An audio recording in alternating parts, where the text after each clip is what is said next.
नमस्कार। इस समाचार बुलेटिन में आप सभी का स्वागत है। मैं हूं निखिल सिंह और खबरों की शुरुआत करेंगे प्रधानमंत्री नरेंद्र मोदी के केरल दौरे से। प्रधानमंत्री नरेंद्र मोदी ने केरल के तिरुवनंतपुरम में भाजपा की एक विशाल जनसभा को संबोधित किया। केरल में बीजेपी के लिए बढ़ते जनसंपर्क का जिक्र करते हुए पीएम मोदी ने अपने संबोधन में कहा कि 2024 में केरल भाजपा को डबल डिजिट में सीटें देंगी। एनडीए के लिए 400 पार का नारा दोहराते हुए पीएम ने कहा कि विपक्ष पहले ही अपनी हार मान चुका है। एलडीएफ और यूडीएफ को घेरते हुए पीएम ने कहा कि ये केरल में एक दूसरे से लड़ते हैं, जबकि बाकी देश में इंडी गठबंधन के नाम पर साथ बैठते हैं। पीएम ने कहा कि इनकी इस धोखाधड़ी का जवाब केरल की जनता जरूर देगी। उनके लिए परिवार का हित देश के करोड़ों परिवारों से ऊपर रहा है। कांग्रेस का यही रंग अब कम्युनिस्टों पर भी छा चुका है। केरला में उनकी भी सरकार इसी मॉडल पे चल रही है, क्योंकि ये लोग केरला में तो एक दूसरे के दुश्मन है, लेकिन केरला के बाहर बाकी देश में ये एक दूसरे के बीएफएफ यानी बेस्ट फ्रेंड फॉर एवर है। और प्रधानमंत्री ने एलडीएफ और यूडीएफ पर केरल को अराजकता और घोटालों में ढकेलने का आरोप लगाया। पीएम ने कहा कि 2024 का चुनाव केरल के लिए एक नई राजनीति के उदय का अवसर है। केरला की पहचान है टूरिज्म से लेकर के टैलेंट से, लेकिन कांग्रेस और कम्युनिस्टों ने इसे घोटालों और अराजकता की पहचान देने की कोशिश की है। कांग्रेस और कम्युनिस्ट इनका एक ही एजेंडा रहता है, कैसे लोगों को लड़वाकर वोट बटोरे जाएं। एक बार कांग्रेस, फिर कम्युनिस्ट, एक बार कम्युनिस्ट, फिर कांग्रेस। केरला में बस सरकार बदलती है, हालात नहीं बदलते। अब की बार ये लोकसभा चुनाव केरला के हालात बदलने का मौका है। और 25 करोड़ लोगों के गरीबी से बाहर आने का उल्लेख करते हुए पीएम ने कहा कि उनके तीसरे कार्यकाल में और करोड़ों लोगों को गरीबी से निकाला जाएगा। पीएम ने कहा कि 2024 का चुनाव नए भारत को और आगे ले जाने का चुनाव है। पीएम ने कहा कि केरल सरकार के असहयोग के बावजूद राज्य का विकास केंद्र की प्राथमिकता रहा है।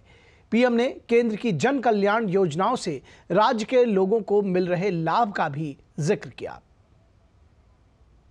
आज केरला के 1.5 करोड़ से ज्यादा लोग भाजपा सरकार की फ्री राशन योजना का लाभ उठा रहे हैं।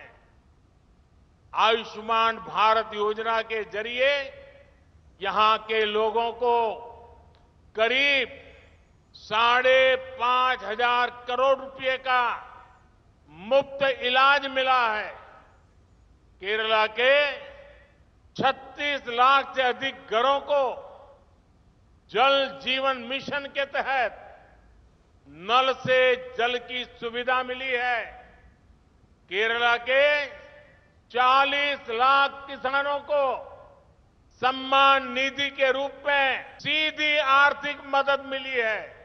राज्य में 50 लाख से अधिक मुद्रा लोन बांटे गए हैं। और प्रधानमंत्री नरेंद्र मोदी ने विक्रम साराभाई अंतरिक्ष केंद्र तिरुवनंतपुरम में 3 महत्वपूर्ण अंतरिक्ष बुनियादी ढांचा परियोजनाओं का उद्घाटन किया। इन परियोजनाओं में सतीश धवन अंतरिक्ष केंद्र, श्रीहरिकोटा में पीएसएलवी एकीकरण सुविधा, महेंद्रगिरी में इसरो प्रोपल्शन कॉम्प्लेक्स में नई सेमी क्रायोजेनिक्स इंटीग्रेटेड इंजन और स्टेज टेस्ट फैसिलिटी और BSSC तिरुवनंतपुरम में ट्राइसोनिक विंड टनल शामिल है। ये 3 परियोजनाएं अंतरिक्ष क्षेत्र के लिए विश्व स्तरीय तकनीकी सुविधाएं उपलब्ध कराने के लिए लगभग 1800 करोड़ रुपए की लागत से विकसित की गई हैं। पीएम ने कहा कि आज के समय में अंतरिक्ष कार्यक्रम में नारी शक्ति को महत्वपूर्ण योगदान दिया गया है।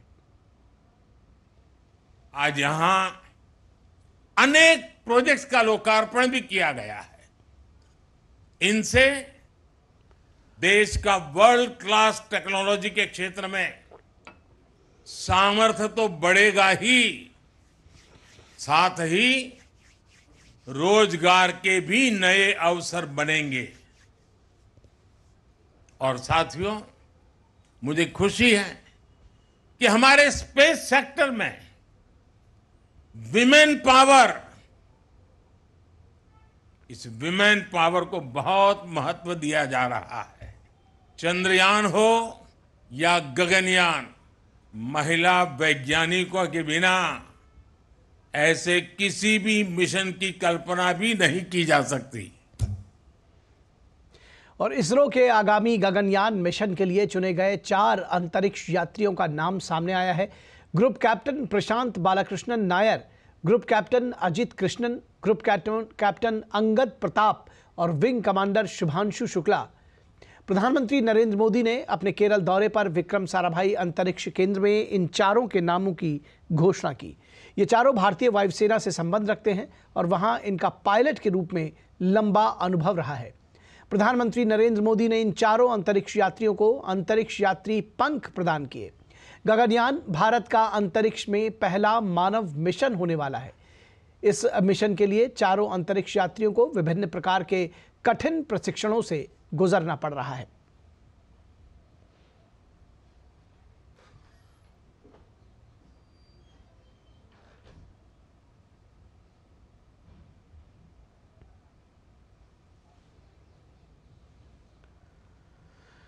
और प्रधानमंत्री नरेंद्र मोदी ने गगनयान मिशन की प्रगति की भी समीक्षा की और नामित अंतरिक्ष यात्रियों को अंतरिक्ष यात्री पंख प्रदान किए।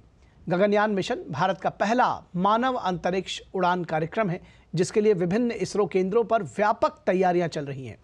प्रधानमंत्री ने इस मौके पर कहा कि 4 गगनयान यात्री सिर्फ 4 नाम या 4 व्यक्ति नहीं हैं, ये वो 4 शक्तियां हैं जो 140 करोड़ भारतीयों की आकांक्षाओं को अंतरिक्ष तक ले जाने वाली हैं।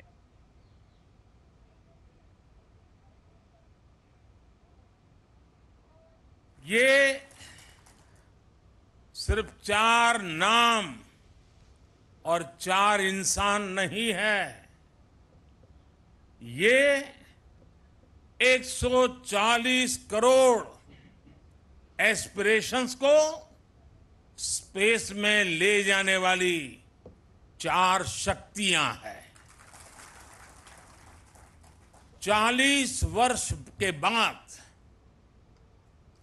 कोई भारतीय अंतरिक्ष में जाने वाला है, लेकिन इस बार टाइम भी हमारा है, काउंटडाउन भी हमारा है और रॉकेट भी हमारा है।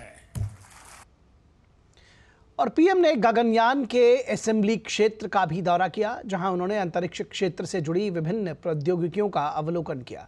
उन्होंने भारतीय अंतरिक्ष अनुसंधान संगठन द्वारा विकसित एक महिला ह्यूमनॉइड अंतरिक्ष रोबोट से संवाद भी किया।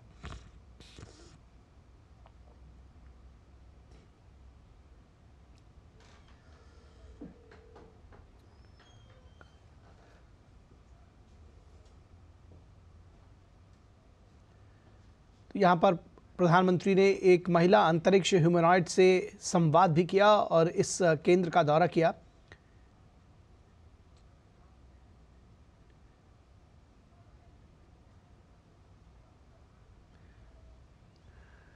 और इसरो प्रमुख एस सोमनाथ ने विक्रम साराभाई अंतरिक्ष केंद्र में प्रधानमंत्री का स्वागत करते हुए कहा कि प्रधानमंत्री के दूरदर्शी विजन के कारण ही भारत तेजी से हर क्षेत्र में विस्तार कर रहा है। नई अंतरिक्ष नीति के तहत अंतरिक्ष में नई संभावनाओं को तलाशा जा रहा है। प्रधानमंत्री की पहल पर अंतरिक्ष की घरेलू गतिविधियों में प्रत्यक्ष विदेशी निवेश को अनुमति दी गई है। उन्होंने कहा कि प्रधानमंत्री ने 2047 तक देश को विकसित करने के लक्ष्य के तहत दीर्घकालिक अंतरिक्ष विजन की घोषणा की है। इसके साथ ही पीएम का लक्ष्य है कि चंद्रमा और अन्य ग्रहों पर अन्वेषण को जारी रखते हुए 2040 तक चांद की धरती पर भारत पहुंचे। With the vision and support of our Honorable Prime Minister, the space sector is going through rapid transformation for expansion, unlocking the space sector, the new space policy of 2023, the FDI policy, enabling the regulating the NGs in all domains of space activities through InSpace. The long-term space vision for the Amrit Kaal has already been announced by our Honorable Prime Minister. The vision is created for accomplishing the Vikasit Bharat with space sector as a torchbearer. The vision, in addition to rapid expansion of space economy, to have scientific accomplishments such as long-term human space missions, building Bharati Antariksha Station, continued exploration of Moon and other planets, and also to have an Indian on the Moon by 2040. और प्रधानमंत्री नरेंद्र मोदी आज केरल के बाद तमिलनाडु का दौरा कर रहे हैं और पीएम मदुरई में भविष्य का निर्माण, ऑटोमोटिव, एमएसएमई उद्यमियों के लिए डिजिटल गतिशीलता कार्यक्रम में भाग लेंगे और ऑटोमोटिव क्षेत्र में काम करने वाले हजारों एमएसएमई उद्यमियों को संबोधित करेंगे। प्रधानमंत्री भारतीय ऑटोमोटिव उद्योग से जुड़े एमएसएमई को मदद और उत्थान के लिए डिजाइन की गई 2 प्रमुख पहलों की भी शुरुआत करेंगे। इन पहलों में टीवीएस ओपन मोबिलिटी प्लेटफॉर्म और TVS mobility CII centre of excellence शामिल है। ये पहल देश में एमएसएमई के विकास का समर्थन करने और उन्हें संचालन को औपचारिक बनाने, वैश्विक मूल्य श्रृंखलाओं के साथ एकीकृत करने और आत्मनिर्भर बनने में मदद करने में प्रधानमंत्री के विजन को साकार करने की दिशा में अगला कदम होगा। 28 फरवरी को पीएम तमिलनाडु के थुथुकुडी में लगभग 17,300 करोड़ रुपए की कई विकास परियोजनाओं का उद्घाटन और शिलान्यास करेंगे। पीएम थुथुकुडी में एक सार्वजनिक कार्यक्रम में चिदंबरनार बंदरगाह पर आउटर हार्बर कंटेनर टर्मिनल की आधारशिला भी रखेंगे। चिदंबरनार बंदरगाह को देश का पहला हरित हाइड्रोजन हब बंदरगाह बनाने के उद्देश्य से कई अन्य परियोजनाओं का उद्घाटन किया जाएगा। पीएम हरित नौका पहल के तहत भारत के पहले स्वदेशी हरित हाइड्रोजन ईंधन सेल अंतर्देशीय जलमार्ग जहाज का भी शुभारंभ करेंगे। इस जहाज का निर्माण कोचीन शिपयार्ड में हुआ है। तमिलनाडु करोड़ रुपए की कुल लागत से विकसित 4 सड़क परियोजनाओं को भी राष्ट्र को समर्पित करेंगे। इसके अलावा प्रधानमंत्री नरेंद्र मोदी तिरुपुर जिले में विशाल जनसभा को भी संबोधित करेंगे। पीएम के दौरे से पहले वहां विशेष तैयारियां की गई हैं। इसके साथ ही पीएम के दौरे को लेकर लोगों में खासा उत्साह है।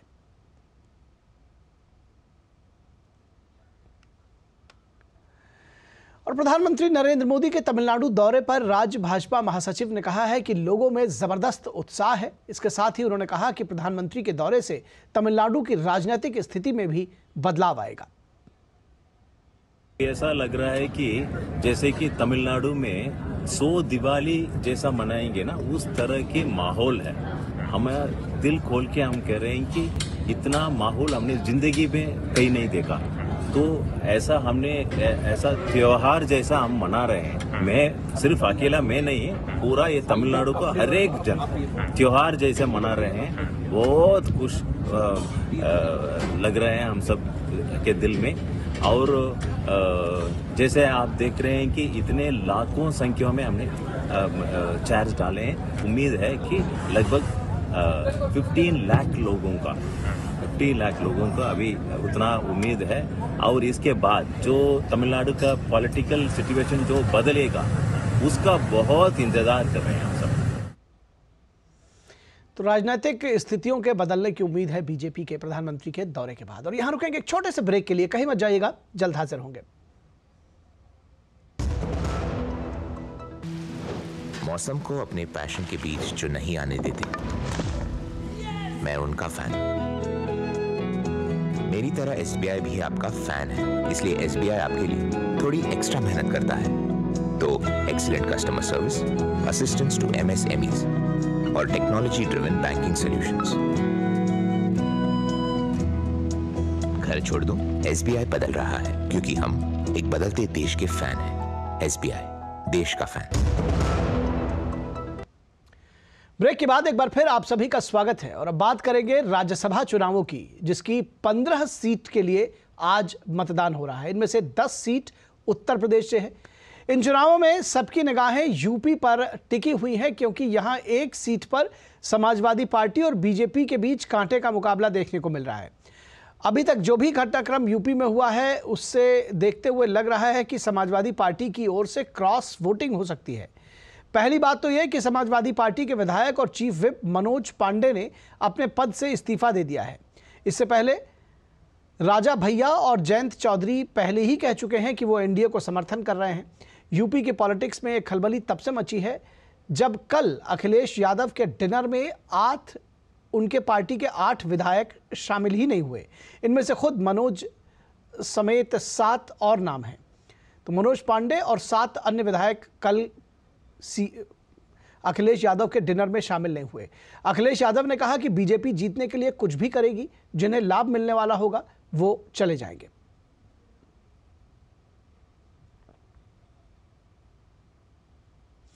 वहीं मनोज पांडे के इस्तीफे के बाद यूपी सरकार में मंत्री दयाशंकर सिंह ने बड़ा बयान दिया है। उन्होंने कहा है कि मनोज पांडे पीएम मोदी की नीतियों से प्रभावित हैं और उन पर भरोसा करके वो फैसला ले रहे हैं। मनोज पांडे जी सनातन धर्म के सदैव जो है पक्षधर रहे हैं। इस पर उनका सदन के अंदर और सदन के बाहर वो बराबर बयान देते रहे हैं। इसलिए जो है वो वहाँ पर खिन्न थे और राम जी के दर्शन के लिए भी जब प्रस्ताव आए, उस प्रस्ताव पर वो खुद चाहते थे कि सभी लोग दर्शन करने के लिए जाएं। उस पर भी लोगों ने विरोध किया। इसलिए वो आज माननीय मोदी जी पर के नीतियों पर भरोसा करके आज जो है निर्णय ले रहे हैं। इसके अलावा एनडीए के सहयोगी दल सुहेलदेव भारतीय समाज पार्टी के अध्यक्ष ओम प्रकाश राजभर ने कहा है कि एनडीए के 8 उम्मीदवारों की जीत होगी और समाजवादी पार्टी के नेता ही उन्हें जितवाएंगे। भारतीय जनता पार्टी के तरफ से 8 उम्मीदवार खड़े हैं, 8 जीतेंगे। जो खबरें अटकलों के बाजार में बहुत तैर रही थी, कल क्लियर हो गया। राजा भैया ने ओपन आकर के सामने बता दिया। मैं भी उनसे मिला था, बातचीत हुई तो मैंने बताया कि राजा भैया जी वोट देंगे और जितने सहयोगी दल के लोग हैं सब लोग साथ में हैं, भारतीय जनता पार्टी साथ में है। और मज़े की बात यह है कि समाजवादी पार्टी की तरफ से लोग खुल करके वोट देने के लिए रजामंद हैं और आ रहे हैं, लोग वोट देंगे। सपा की तरफ से क्रॉस वोटिंग होगी और भाजपा को जिताने के लिए, एनडीए को मजबूत करने के लिए लोग वोट देंगे। और उत्तर प्रदेश में हो रहे राज्यसभा चुनाव में विधायक पल्लवी पटेल ने समाजवादी पार्टी को वोट किया है। समाजवादी पार्टी मुखिया अखिलेश यादव और सपा विधायक और अपना दल कमेरावादी के नेता पल्लवी पटेल के बीच आ रही खटपट की खबरों के बीच मतदान के बाद पल्लवी पटेल ने कहा कि मेरी प्रतिबद्धता पीडीए के लिए है, इसलिए आज मेरा वोट पीडीए के हित में समाजवादी पार्टी को गया है।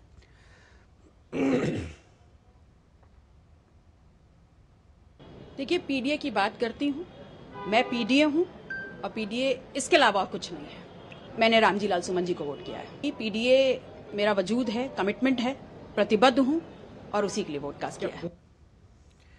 और इस बीच राष्ट्रीय लोकदल के विधायकों की तस्वीर सोशल मीडिया प्लेटफॉर्म एक्स पर शेयर की गई है, जिसमें लिखा गया है कि पार्टी के सभी 9 विधायकों के एक साथ एकमत होकर बीजेपी के राज्यसभा प्रत्याशी संजय सेठ जी को वोट किया। राष्ट्रीय लोकदल का वोट किसान, नौजवान, गरीब और महिलाओं के हक में है। हर वोट भारत रत्न चौधरी चरण सिंह जी के विचारों से प्रभावित और प्रेरित है। सभी माननीय विधायकों का धन्यवाद है जिन्होंने देश की मूल भावना के प्रति, चौधरी साहब के आदर्शों, मानकों और उनके सपनों के प्रति अपनी कड़ी मुहर लगाई है।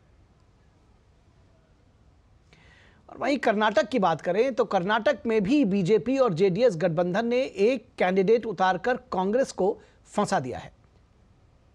कर्नाटक में राज्यसभा की 4 सीटों के लिए मतदान होना है। We are very confident and we are hopeful, we are optimistic.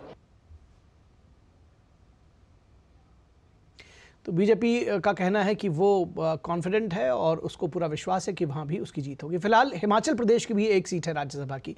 तो हिमाचल प्रदेश के मुख्यमंत्री सुखविंदर सिंह सुक्खू ने राज्यसभा चुनावों में मतदान किया। मतदान के बाद उन्होंने कहा कि सभी विधायकों ने पार्टी की विचारधारा पर वोट डाला है।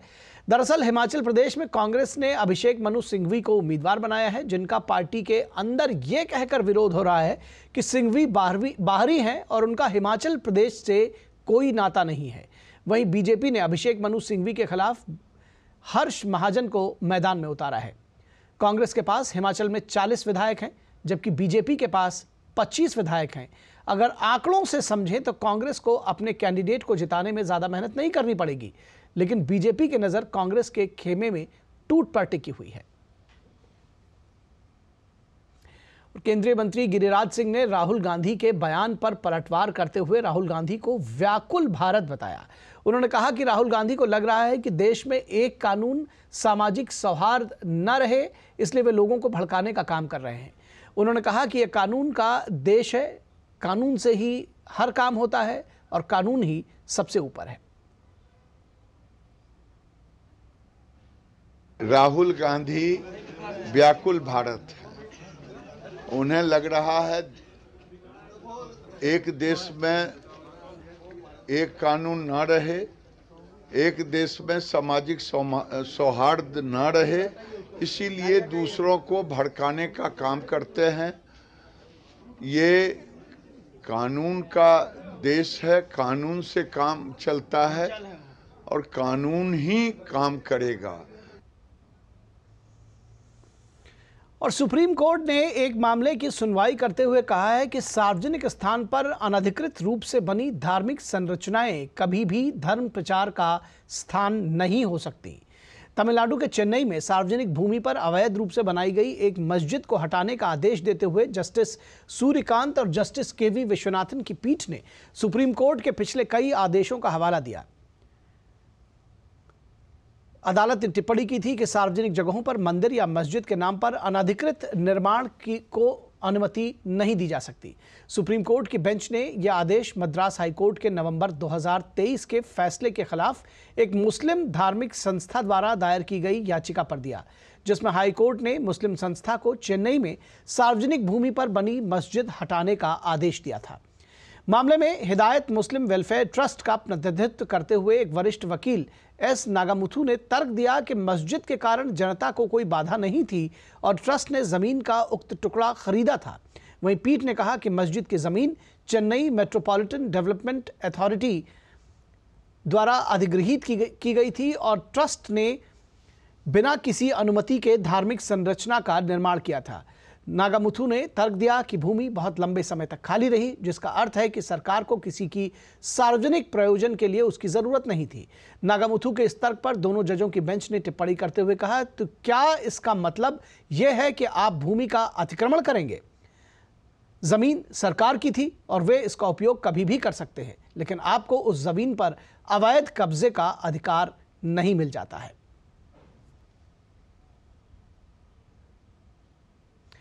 और लोकसभा चुनावों से पहले चुनाव आयोग लगातार जागरूकता फैलाने के लिए काम कर रहा है। पहला वोट मेरा वोट के लिए अभियान की उसने शुरुआत की है। मेरा पहला वोट देश के जरिए फर्स्ट टाइम वोटर से अधिक संख्या में मतदान करने का आग्रह किया है।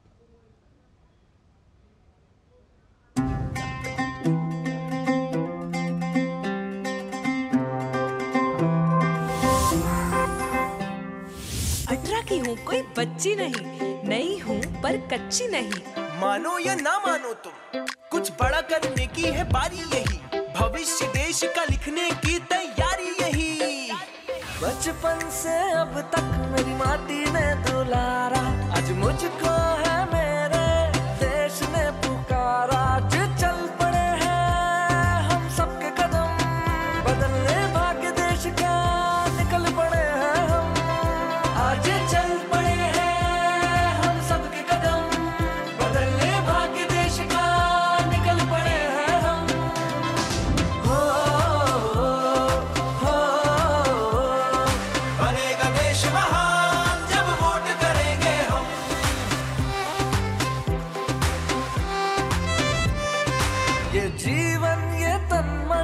सब कुछ है तुम्हारा, आज मुझको है मेरे देश ने पुकारा। जो सोचे और ठाने तो करके दिखा दे, ऐसे है मेरे देश के फौलादी इरादे। आज चल पड़े हैं हम सबके कदम, बदलने भाग्य देश का निकल पड़े हैं हम।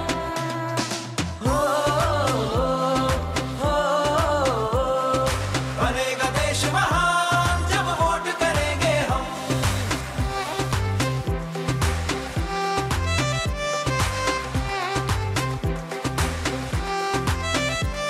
क्या तेरा क्या मेरा सब तुझ पे ही बारा, आज मुझको है मेरे देश ने पुकारा। अपनी यारों की खाओ कसम, बदलने भाग्य देश का निकल पड़े हैं हम।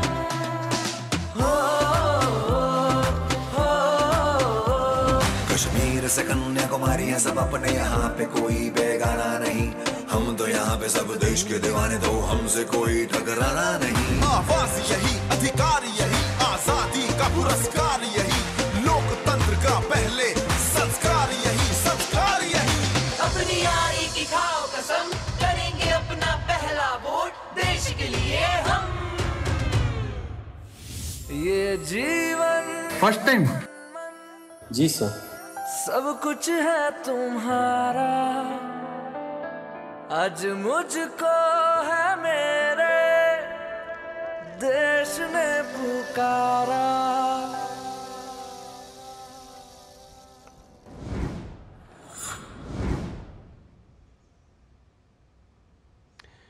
और खबर महाराष्ट्र से, जहां मनोज जरांगे पाटिल की मुश्किलें बढ़ सकती हैं। दरअसल कुछ दिन पहले मनोज जरांगे पाटिल ने महाराष्ट्र को अस्थिर करने को लेकर बयानबाजी की थी। उन्होंने राज्य के मुख्यमंत्री, उप मुख्यमंत्री और अन्य मंत्रियों पर आरोप भी लगाया था। ऐसे में महाराष्ट्र विधानसभा में ये भी मामला काफ़ी गरमाया रहा। महाराष्ट्र विधानसभा में इस मुद्दे पर हुई चर्चा में बीजेपी विधायक आशीष शेलार ने इस मामले की एसआईटी से जांच कराने की मांग की। अब इस मामले में एक नया मोड़ आ गया है। सभी पक्षों को सुनने के बाद महाराष्ट्र विधानसभा अध्यक्ष राहुल नार्वेकर ने आदेश दिया है कि मामले की जांच के लिए एसआईटी का गठन किया जाए। विधानसभा अध्यक्ष ने अपने आदेश में कहा कि मराठा आंदोलन के दौरान हुई हिंसा में कौन शामिल था, इसकी सरकार एसआईटी से जांच कराए। उन्होंने ये भी कहा कि जो लोकतंत्र में विश्वास करता है वो हिंसक कृत्य या हिंसक बयान नहीं देता है। इसके बाद उप मुख्यमंत्री और गृह मंत्री देवेंद्र फडणवीस ने सदन में कहा कि मराठा समुदाय को लेकर उन्हें किसी के सर्टिफिकेट की जरूरत नहीं है। मराठा समुदाय जानता है कि उन्होंने अब तक क्या किया है। मनोज जरांगे के भाषण के बाद मराठा समुदाय मेरे पीछे खड़ा हो गया। मुझे उनसे कोई शिकायत नहीं है, लेकिन मनोज जरांगे के पीछे कौन है ये सबको पता लग जाएगा। विधान परिषद में भाजपा के प्रवीण दरेकर ने भी इस मुद्दे को उठाया और मांग की कि आंदोलन में किसने मदद की, इसका पता लगाने के लिए एसआईटी जांच कराई जाए। उन्होंने कहा कि अगर मनोज जरांगे पाटिल अभद्र भाषा का प्रयोग करते हैं तो उन्हें गिरफ्तार किया जाना चाहिए। ऐसे बयानों की जरूर जांच होनी चाहिए। और नौकरी के बदले जमीन घोटाले में सीबीआई की ओर से दर्ज केस में राउज एवेन्यू कोर्ट में सुनवाई 14 मार्च के लिए टल गई है। कोर्ट ने सीबीआई को चार्जशीट दाखिल करने के लिए 2 हफ्ते का वक्त और दिया है। सीबीआई ने चार्जशीट दाखिल करने के लिए 7 से 10 दिन तक का वक्त और दिए जाने की मांग की थी। सीबीआई की ओर से इस केस में लालू प्रसाद यादव, राबड़ी यादव, तेजस्वी यादव, मीसा भारती के अलावा अन्य लोगों को आरोपी बनाया गया है। दरअसल लालू प्रसाद यादव जब रेल मंत्री थे तो उनके ऊपर आरोप है कि उन्होंने नौकरियां के बदले ज़मीनें ली थी लोगों से, और इस मामले की जांच सीबीआई कर रही है और नई दिल्ली की राउज एवेन्यू कोर्ट में यह मामला चल रहा है। और बिहार के आरजेडी विधायक किरण देवी के आरा के अंगियान स्थित आवास पर ईडी की टीम की छापेमारी जारी है। लैंड फॉर जॉब, जिस केस के बारे में अभी बताया, और प्रिवेंशन ऑफ मनी लॉन्ड्रिंग से जुड़े मामले में छानबीन करने के लिए दिल्ली और पटना की ईडी टीम किरण देवी के आवास पर पहुंची है। किरण देवी पूर्व विधायक अरुण यादव की पत्नी है और लालू राबड़ी परिवार की बेहद करीबी बताई जाती है। इससे पहले भी ईडी, सीबीआई और आयकर विभाग की टीम किरण देवी और अरुण यादव के विभिन्न ठिकानों पर छापेमारी कर चुकी है और आज एक बार फिर ईडी की 10 सदस्यीय टीम बड़ी संख्या में सीआरपीएफ बल के साथ छापेमारी करने पहुंची है।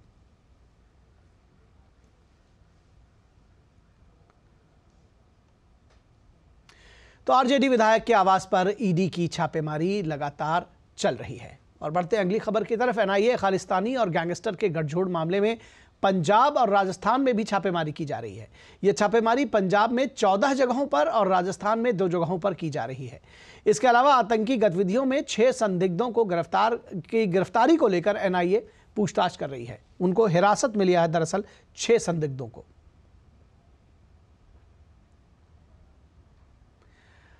और थल सेना ने आज एक नया ब्रिज बिछाने का स्वदेशी सिस्टम अपने बेड़े में शामिल किया है। डीआरडीओ ने इसे डिजाइन किया है। हमारी संवाददाता नंदिता डागर की यह विशेष रिपोर्ट देखिए।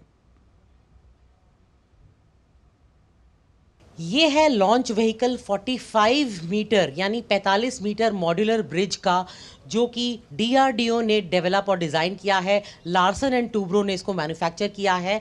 इसे आज army chief general Manoj Pande ने सेरेमोनियली एक्सेप्ट किया है।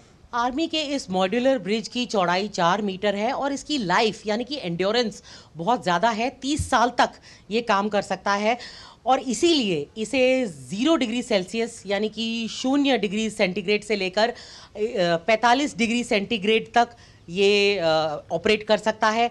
1 कमांडर और 6 अन्य सैनिक इसके अंदर इसको ऑपरेट करने में काम आएंगे।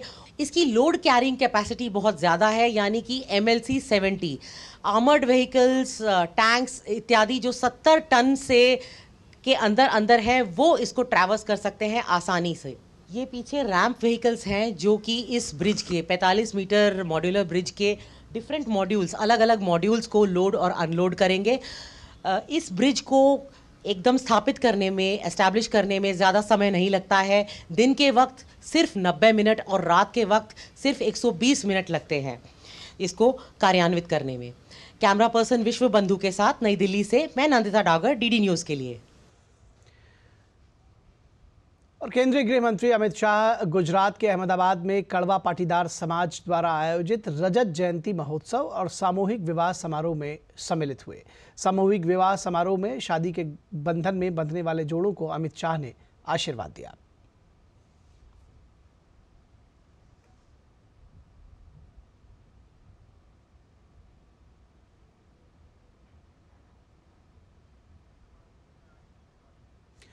और केंद्रीय गृह मंत्री अमित शाह और गुजरात के सीएम भूपेंद्र पटेल ने गांधीनगर के कलोल में स्थित कपिलेश्वर महादेव मंदिर में पूजा अर्चना की।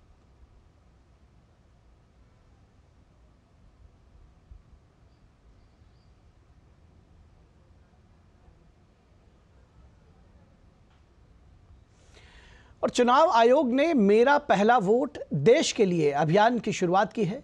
मेरा पहला वोट देश के लिए के जरिए पहली बार मतदाता से अधिक संख्या में मतदान करने का आग्रह किया गया है। और प्रधानमंत्री नरेंद्र मोदी ने भी मन की बात के 110वें एपिसोड के जरिए फर्स्ट टाइम वोटर्स के लिए देश के लिए मतदान करने की अपील की है।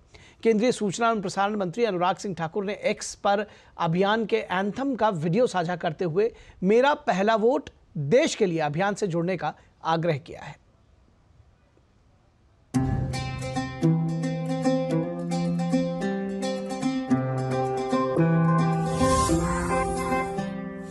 18 की हूँ, कोई बच्ची नहीं, नई हूँ पर कच्ची नहीं। मानो या ना मानो तुम, कुछ बड़ा करने की है बारी यही। भविष्य देश का लिखने की तैयारी यही। बचपन से अब तक मेरी माटी ने दुलारा, आज मुझको है मेरे देश ने पुकारा। जो चल पड़े हैं हम सबके कदम, बदलने भाग्य देश का निकल पड़े हैं हम। आज चल पड़े हैं हम सबके कदम, बदलने भाग्य देश का निकल पड़े हैं हम। हो बनेगा देश महान जब वोट करेंगे हम।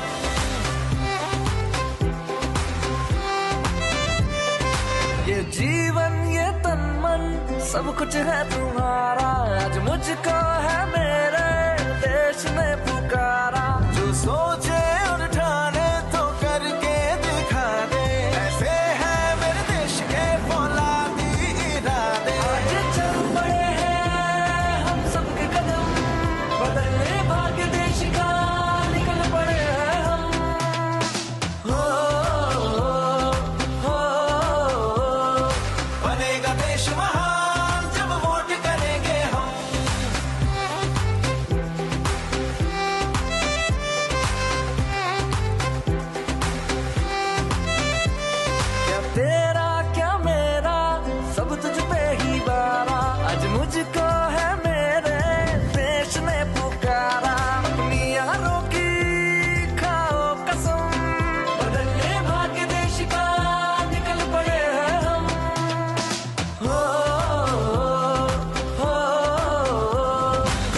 से कन्याकुमारी है सब अपने, यहाँ पे कोई बेगाना नहीं। हम तो यहाँ पे सब देश के दीवाने, तो हमसे कोई टकराना नहीं। आवाज यही, अधिकार यही, आजादी का पुरस्कार यही, लोकतंत्र का पहले संस्कार यही, संस्कार यही। अपनी यारी की खाओ कसम, करेंगे अपना पहला वोट देश के लिए हम। ये जीवन फर्स्ट टाइम। जी सर। सब कुछ है तुम्हारा, आज मुझको है मेरे देश ने पुकारा।